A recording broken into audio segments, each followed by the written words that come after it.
इतने बड़े वीर शहीद हुए जिन्होंने, मैं समझता हूँ, बहुत बड़ा योगदान किया था 65 की चुनाव में जीत का भी, अपनी जान की भी कुर्बानी दी।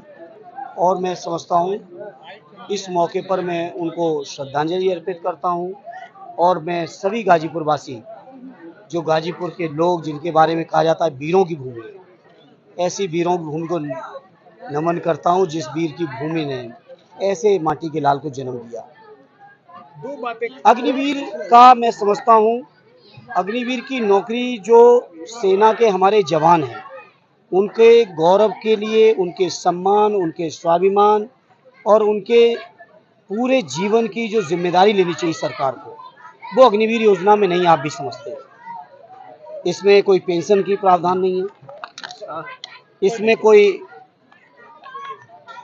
और तरह की जो सेवाएं सुविधाएं होनी चाहिए जिससे आदमी निश्चिंत होकर भारत माता की सेवा कर सके, वो सारी शर्तें सेवा में नहीं अग्निवीर में, वो आप मीडिया के साथ ही समझते हैं। और इसीलिए हम लोग चाहते हैं कि जो पहले सेना में भर्ती होती थी, जिस भर्ती में एक बार भर्ती होने के बाद पूरे जीवन उनकी, उनके परिवार की, शहादत की परिस्थितियों में उनकी बाकी चीज़ों की जो एक जिम्मेदारी थी सरकार की, जो होनी चाहिए, लोकसभा में विरोध भी किया था। विरोध में किया है। हमारे राष्ट्रीय अध्यक्ष जी ने लोकसभा में सदन में कहा है कि जिस दिन भी यह समाजवादियों की सहयोग या समाजवादियों की सरकार होगी केंद्र में, उसी दिन अग्निवीर खत्म। देखिए, ये जीत तो एनडीए की थी, संख्या उनके साथ थी, पहले से थी, लोकसभा में भी थी, राज्यसभा में भी थी, दोनों सदनों में वो मेजोरिटी में थे और निश्चित तौर पे जीत उनकी होनी थी।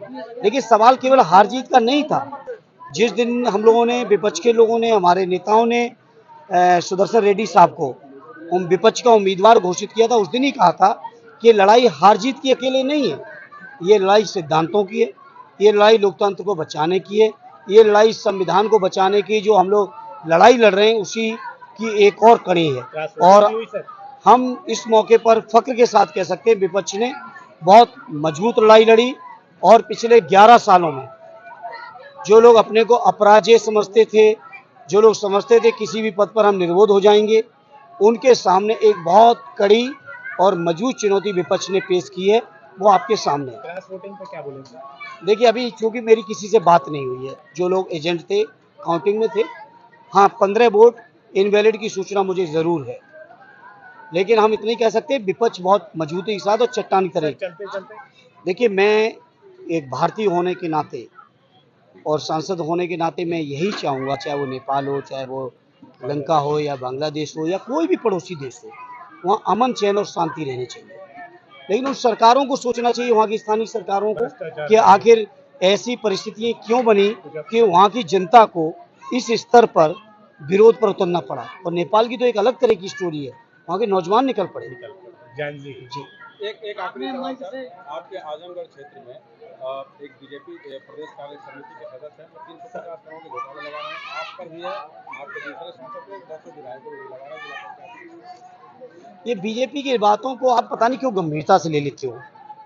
बीजेपी के लोगों ने 14 का घोषणा पत्र, 17 का, 19 का, 22 का, 24 का, एक भी घोषणा पत्र में कही हुई बात को पूरा किया हो तो आप उनको गंभीरता से जरूर लें।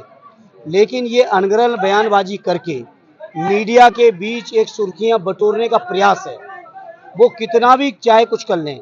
हमारे वहाँ के सांसद, विधायक, एमएलसी अगर इतने ईमानदार नहीं होते तो आजमगढ़ की जनता का लगातार विश्वास समाजवादियों में कैसे है?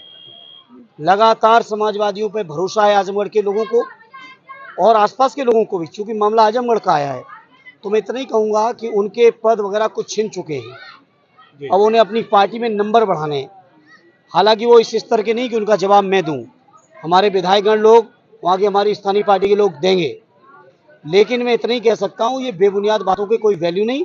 और अगर कोई तुम्हें लगता है तो सरकार उनके पास है, सारी एजेंसी जांचें करा ले, सारी एजेंसी उनके पास है, जांचें क्यों नहीं कराते? नहीं, ऑपरेशन सिंदूर में सैनिकों की जो बहादुरी है बिल्कुल तारीफ करेंगे, क्यों नहीं करेंगे। मामूली थोड़ी है सैनिकों ने जिस तरह से ऑपरेशन चलाया। लेकिन हाँ, सीज फायर पर सवाल हम लोगों ने जरूर खड़े किए थे, संसद में भी किए थे जब ऑपरेशन सिंदूर पर चर्चा हुई थी।